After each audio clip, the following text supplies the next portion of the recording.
जय माता दी मित्रों, जिस प्रश्न का उत्तर के लिए आप हमारे चैनल पे आए हैं उस प्रश्न का उत्तर आज के अध्ययन के दौरान इस प्राचीन पुस्तक में मुझे लिखित मिली है। तो चलिए सीधे पुस्तक में लिखित बातें मैं आप सभी को बताता हूं, क्योंकि मेरी कई बातों को लोग गलत साबित कर सकते हैं, लेकिन शास्त्र में लिखित बातों को कोई गलत साबित नहीं कर सकता। तो चलिए शुरू करते हैं। तो सुनिए, इसमें लिखित है, प्रभु में श्रद्धा प्रेम बढ़े, उनका चिंतन बना रहे, एक पल के लिए भी उनका विस्मरण ना हो, ऐसा ही लक्ष्य हमारा सदा बना रहना चाहिए।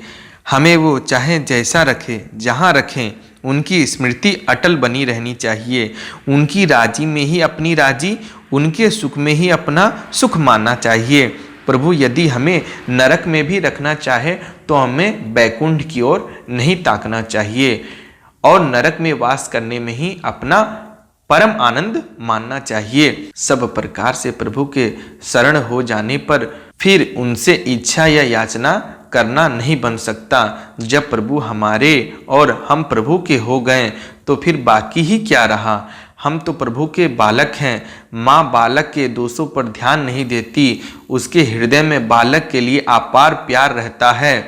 प्रभु यदि हमारे दोषों का ख्याल करें तो हमारा कहीं पता ही ना लगे।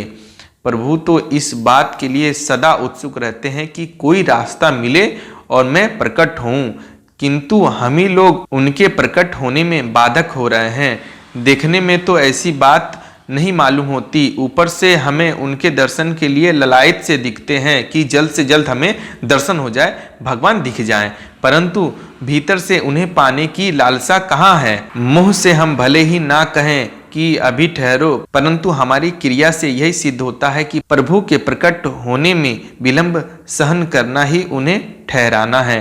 प्रभु से हमारा बिच्छोह इसलिए हो रहा है कि उनके वियोग में, बिच्छोह में हमें व्याकुलता नहीं है, यानी ठीक से ध्यान हम लोग दे ही नहीं रहे हैं। जब हम ही उनका वियोग सहने के लिए तैयार हैं और कभी उनके वियोग में हमारे मन में व्याकुलता या दुख नहीं होता, तब प्रभु को ही क्यों परवाह होने लगी। यदि हमारे भीतर तड़पन होती है और इस पर भी वे ना आते तो हमें कहने के लिए गुंजाइश थी, खुशी से हम उनके बिना जी रहे हैं। इस हालत में वे यदि ना आए तो उसमें उनका क्या दोष है। प्रकट होने के लिए तो वे तैयार हैं, पर जब तक हमारे भीतर उत्सुकता नहीं होती है, श्रद्धा भावना पूरी तरीके से नहीं होती है, तब तक वे आए भी तो कैसे। उनका दर्शन प्राप्त करने के लिए आवश्यक है प्रबल चाह की। वह चाह कैसी होनी चाहिए, इस बात को प्रभु ही पहचानते हैं। जिस चाह से प्रकट हो जाते हैं वही चाह असली चाह समझनी चाहिए। चाह का मतलब मन की इच्छा। इसमें लिखित है कि मन की इच्छा हमेशा बढ़ती रहे दर्शन होने के लिए।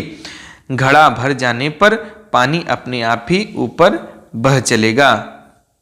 भगवत प्रेम की अवस्था ही अनोखी होती है, इसमें जरा भी संदेह नहीं है। जो भी भगवान की देवी देवताओं की आराधना करता है उन्हें कभी न कभी किसी न किसी उम्र में या किसी क्षण में दर्शन अवश्य होते हैं। भले ही वो साक्षात दर्शन ना दे, लेकिन दर्शन मिलना तो तय है, इसमें जरा भी संदेह नहीं है।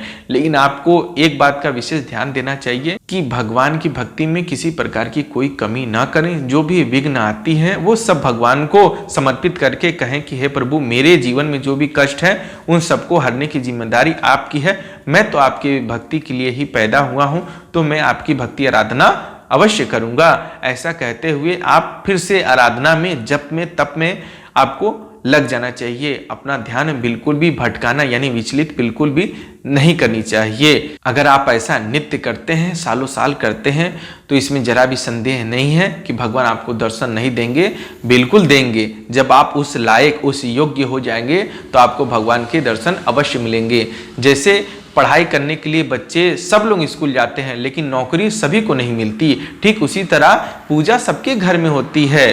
पूजा अधिक से अधिक मनुष्य करते ही करते हैं, लेकिन दर्शन मिल पाना सबके लिए संभव वाली बात नहीं है। उसके लिए आपके मन में अटूट प्रेम, श्रद्धा भावना में थोड़ी सी भी कमी नहीं चाहिए।